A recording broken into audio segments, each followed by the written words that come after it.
episode is one I really think we all need to hear at some point. It's called Summer FOMO is Real, but you're not missing out on yourself. Hey there, amazing person. I hope you're having an amazing day. If not, that's okay too. Welcome to the 14th episode, Keep Calm and Mental Health On. I'm Aditi Ediga, your host, and I'm so excited to have you here. Means a lot. This episode is for anyone feeling like they're stuck watching life from the sidelines this summer. Everyone else is at parties, at the beach, on trips, maybe in Europe, and also glowing up. And you're watching at home, watching it happen on your phone. And if this sounds familiar, then keep listening, because the truth is, you're not behind. You're not invisible, and you're definitely not missing out on yourself.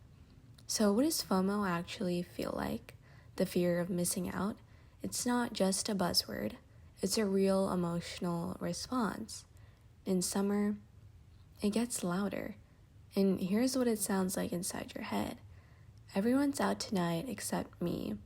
Or I should be doing more. You might be thinking why they didn't invite you, and why everyone's having the summer of their life and you're just there at home.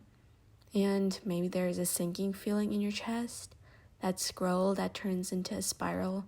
That's summer FOMO. And you're not alone. Let's be real. FOMO wouldn't hit nearly as hard if we weren't seeing everything.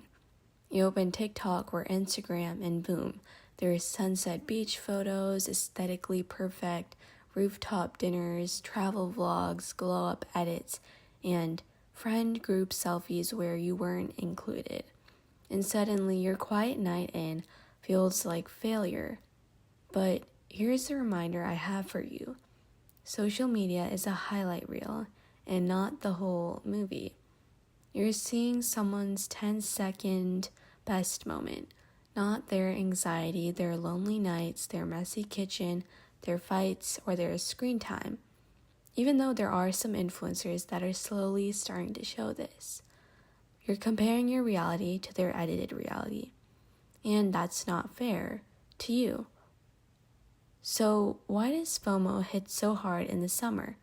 Well, summer makes everything feel louder, especially comparison. Here's why.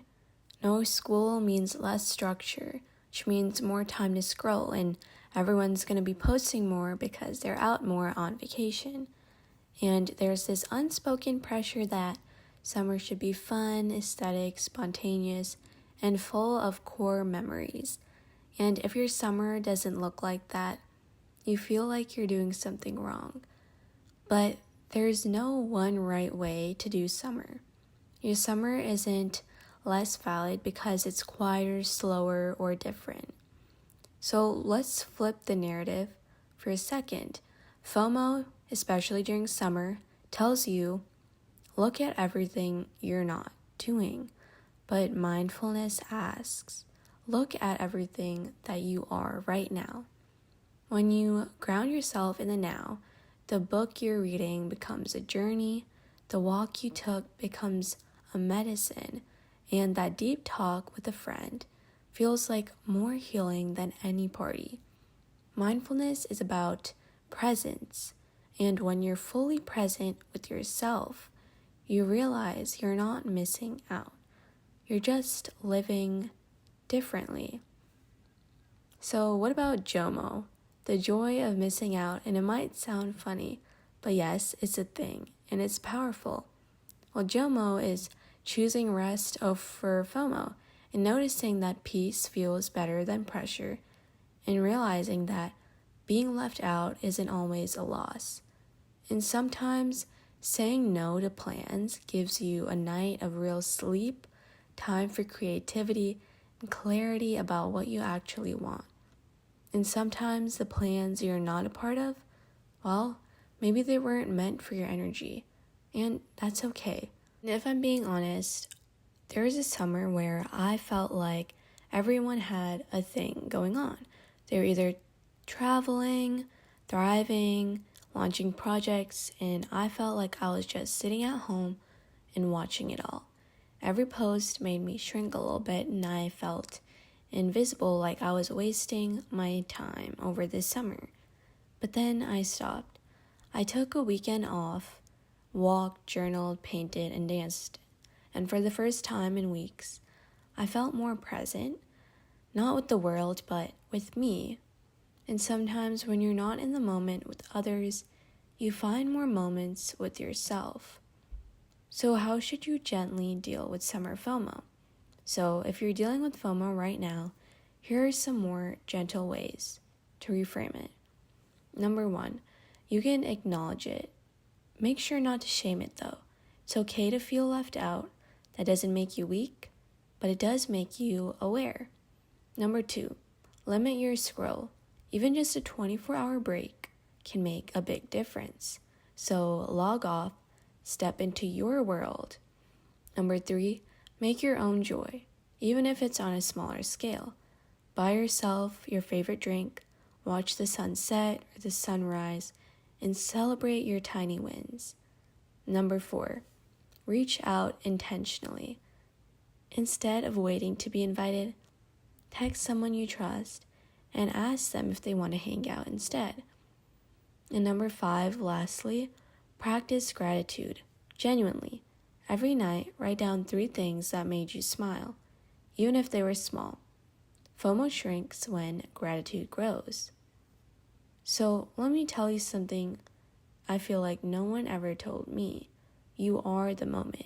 You are not missing out on yourself. You are not just a watcher of other people's lives, and you are not a placeholder. You are not background to someone else's story. You are the moment, and you are your own scene.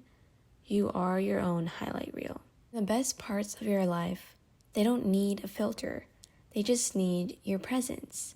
So if you're feeling the FOMO this summer, take a breath. Unfollow the pressure, mute the noise, and log back into your own life. Because you belong in the now. You're not missing out, you're evolving. You're not behind. You're exactly where you need to be. And the more you come home to yourself, the more you realize the best moments, they're the ones you feel, not the ones you post. So make sure you realize you're not missing out, you're arriving. Thank you so much for listening to today's episode of Keep Calm and Mental Health On. It can be found on Instagram, Spotify, YouTube, and iHeartRadio. And if this resonated with you, share it with a friend who might need to hear it. Next episode, we'll talk about letting go of what no longer serves you. Until next time, stay kind to your mind and take care. Signing off with love and leaving you lots of positivity. This is Aditi reminding you to keep calm and mental health on.